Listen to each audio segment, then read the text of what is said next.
Today I am going to discuss about the second sexually transmitted disease. इसके पहले हमने सेप्टिस discuss किया था। अब नेक्स्ट टॉपिक है हमारा गोनोरिया। तो गोनोरिया का कॉजेटिव एजेंट क्या होता है, किससे इन्फेक्शन होता है? निसीरिया गोनेरिया नाम के बैक्टीरिया से होता है ये इन्फेक्शन। मोड ऑफ ट्रांसमिशन क्या होता है? सेक्सुअल इंटरकोर्स से इसका मोड, मतलब ये एक पर्सन से दूसरे पर्सन सेक्सुअल इंटरकोर्स के द्वारा फैलता है। और इसका इंक्यूबेशन पीरियड जो होता है वो 2 से 10 दिन का होता है, but not more than 14 days. Incubation period आप लोग को हम पहले ही बता चुके हैं कि माइक्रो ऑर्गेनिज्म के एंट्री के टाइम से लेके फर्स्ट सिम्टम अपीयर होने तक के टाइम को बोलते हैं इंक्यूबेशन पीरियड। मीन्स आपको इन्फेक्शन हुआ, आपको नहीं पता चला कि आपको इन्फेक्शन हो गया, बैक्टीरिया ने आपके बॉडी में एंटर किया, उस टाइम को लेकर पहला सिम्टम जब आपको अपीयर होगा तभी आपको भी ये होगा कि कोई इन्फेक्शन आपको हुआ है, उस टाइम तक के पीरियड को बोलते हैं फर्स्ट साइन। जब आपका अपीयर हो उस टाइम के बीच के टाइम को बोलते हैं इंक्यूबेशन पीरियड। तो जो इसका टाइम पीरियड होता है, इंक्यूबेशन पीरियड होता है, वो 2 से 10 दिन का होता है, बट 2 से 10 दिन की ज़्यादा भी हो सकता है, बट 14 दिन से ज़्यादा का नहीं होता। Means 14, but not more than 14 days. Next आ जाते हैं sites of gonococcal infection. Means कौन कौन से साइट्स पे बॉडी के ये इन्फेक्शन होता है? तो Neisseria gonorrhoea usually involves columnar epithelial cells. Means जहाँ पे कोलिमनर एपिथेलियल सेल्स होती हैं उस जगह पे इसका इन्फेक्शन होता है। पहला है यूरोजेनाइटल ट्रैक्ट्स में। मेल में कहाँ पे होगा? Primary sites of anterior urethra. Females में यूरेथ्रा एंड सर्विक्स में होता है। एक्स्ट्रा जेनाइटल साइट्स में ले ले अगर हम बात करें तो रेक्टम में हो सकता है, फेरिंग्स में, नाइस में। नेक्स्ट हम बात करते हैं साइन एंड सिम्टम्स की। तो मेल्स में साइन एंड सिम्टम्स क्या होते हैं? मेल्स में हेडेक होगा, सर में दर्द, पायरेक्सिया, टेम्परेचर बढ़ सकता है, dysuria means painful urination. Means urination जब हो तब पेन कॉज करे। और नेक्स्ट है इसका सिम्टम जो है, साइन है frequency of micturition and urethral discharge experienced by the patient. Means जो मिक्चुरेशन की जो भी फ्रीक्वेंसी है वो बढ़ जाती है और यूरेथ्रल डिस्चार्ज होता है पेशेंट से। ये है इसके सिम्टम। फीमेल की बात करें तो फीमेल में भी जो सिम्टम है वो क्या है? Dysuria means painful urination, lower abdominal pain means abdomen में लोअर साइड जो एब्डोमिन है उसमें पेन होगा। नेक्स्ट है डिस्पैरेयूनिया। डिस्पैरेयूनिया मीन्स डिफिकल्ट या पेनफुल सेक्सुअल इंटरकोर्स, इसको बोलते हैं डिस्पैरेयूनिया।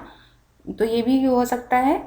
नेक्स्ट है इंटरमेंस्ट्रुअल ब्लीडिंग। ब्लीडिंग हो सकती है, इंटरमेंस्ट्रुअल ब्लीडिंग। वेजाइनल डिस्चार्ज हो सकता है और सर्विक्स में इन्फ्लामेशन हो सकता है। तो ये हमारे फीमेल्स में जो सिम्टम्स हैं गोनोरिया इसके डिजीज़ के।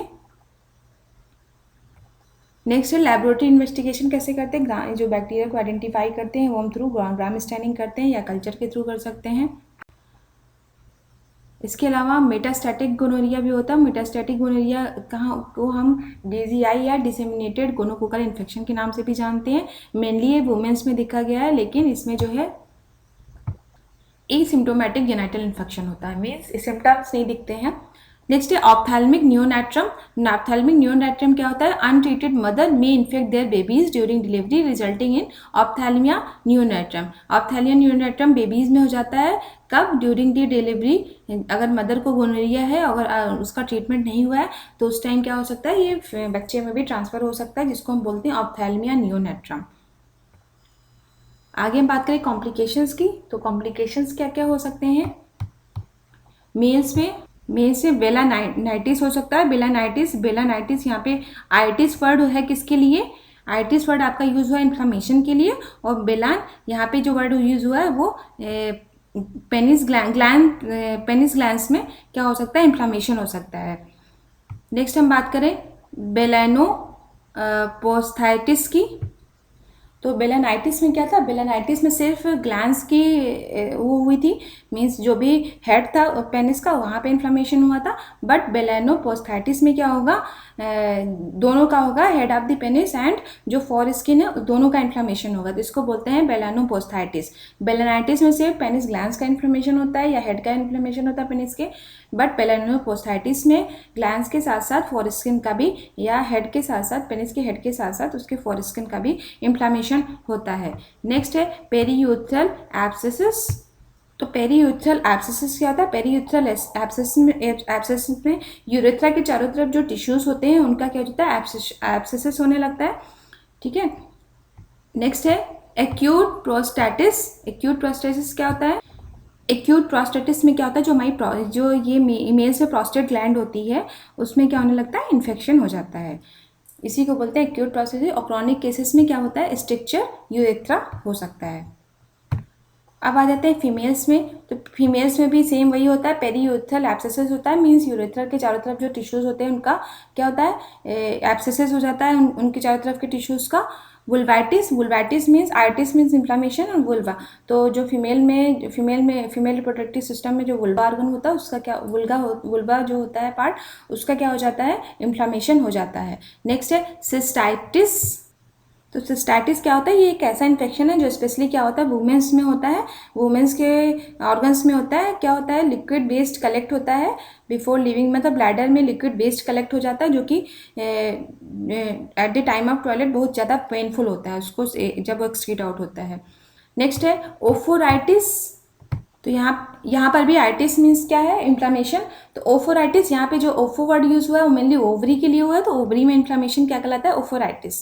और नेक्स्ट है पीआईडी। तो पीआईडी क्या है, पीआईडी है पेल्विक इन्फ्लामेटरी डिजीज। ये क्या कर सकता है, ये फीमेल्स में इनफर्टिलिटी कॉज कर सकता है, या एक्टॉपिक प्रेगनेंसी कॉज कर सकता है। एक्टॉपिक प्रेगनेंसी क्या होती है, एक्टॉपिक प्रेगनेंसी जिसमें क्या होता है, फीटस जो है यूट्रस, मेनली जो फीटस का डेवलपमेंट होता है यूट्रस के अंदर होता है, बट एक्टॉपिक प्रेगनेंसी में यूट्रस का डेवलपमेंट फीटस के अंदर होकर आउटसाइड द यूट्रस होता है, जैसे कि फेलोपियन, टिपिकली ज़्यादातर ये फेलोपियन ट्यूब में जो है ये फीटस का क्या होने लगता है, उसकी ग्रोथ होने लगती है। नेक्स्ट हम बात करते हैं मैनेजमेंट ऑफ गोनोरिया। तो गोनोरिया कैसे मैनेजमेंट करेंगे, कैसे इसका एक तरह से कैसे इसका ट्रीटमेंट करेंगे। तो जनरल मैनेजमेंट है, इस जनरल मैनेजमेंट दो टाइप से हम ट्रीटमेंट करते हैं, एक होता है जनरल मैनेजमेंट, दूसरा है स्पेसिफिक ट्रीटमेंट। तो जनरल मैनेजमेंट में पहला है education and counselling, means health education to maintain the safe sexual relationship. Education को बढ़ाना है इसमें, और काउंसलिंग करनी है पेशेंट्स की, कैसे हेल्थ एजुकेशन प्रोवाइड करना है किसके लिए, to maintain the safe sexual relationship. इसके अलावा encourage to use the barrier methods को यूज़ करने के लिए क्या करना है, लोगों को इंकरेज करना है। Example condom. Sex partners need treatment when they have symptoms. जो भी सेक्स पार्टनर है उनको क्या, अगर उनको से है तो उनको ट्रीटमेंट की जरूरत होती है, अगर उनके पास उनके में क्या हो सिम्टम्स हो। नेक्स्ट हम बात करते हैं स्पेसिफिक ट्रीटमेंट की। तो स्पेसिफिक ट्रीटमेंट में कुछ एंटीबायोटिक्स यूज़ करते हैं, जैसे कि टैबलेट है सेफेक्सेम, सिप्रोफ्लॉक्सेसिन, ओफ्लॉक्सेसिन, एमॉक्सिसिलिन। ये स्पेसिफिक ट्रीटमेंट यूज होते हैं, टैबलेट्स यूज होती हैं for the treatment of gonorrhoea. So this was all about of the gonorrhea. If you like my video, subscribe my channel and don't forget to press bell icon.